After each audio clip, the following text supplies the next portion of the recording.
उज्जैन प्राकृत में राजा विक्रमादित्य का नगर अपने साहस और न्याय के लिए प्रसिद्ध थे।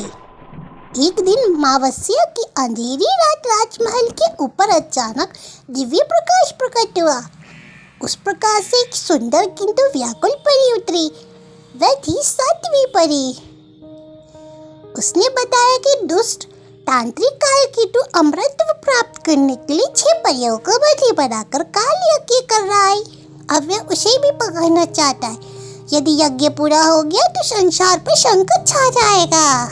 तभी राजा ने तुरंत उनकी सहायता का संकल्प लिया और सैनिकों सहित घने समय जंगल की ओर बढ़ी। राजा ने तलवार कसते हुए कहा, भाई वही जन्म लेता जब विश्वास मर जाता है। अचानक उनके सामने वृक्ष साधु प्रकट हुए जिसने चेतावनी दी, राजन आगे मरना मृत्यु का आमंत्रण देना है। तभी साधु का रूप बदलकर भयानक राक्षस बन गया। राजा समझ गए ये कोई साधारण साधु नहीं। उन्होंने तलवार की नोक से उसे खत्म कर दिया। वहीं दूसरी ओर खंडर मंदिर में कालकेतु अग्नि कुंड के सामने मंत्र जप कर रहा था। 6 परियां जंजीरों में जकड़ी हुई थी।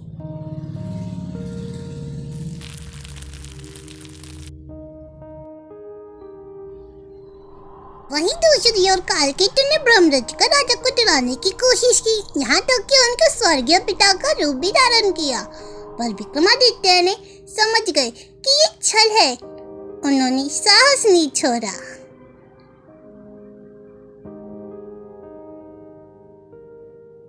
तभी तांत्रिक कालकेतु ने अग्नि का विशाल गोला छोड़ दिया।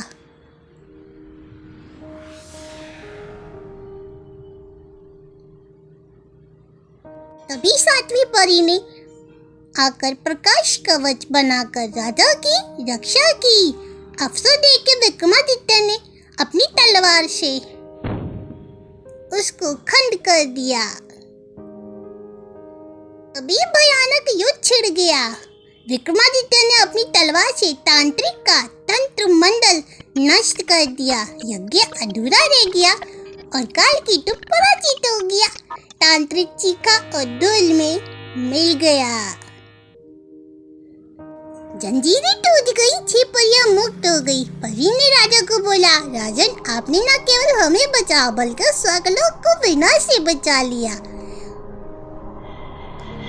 और कहते हैं जो व्यक्ति सच्चे हृदय से साहस और सत्य का साथ देता है उसके पास 7वीं परी की अदृश्य शक्ति सदैव बनी रहती है।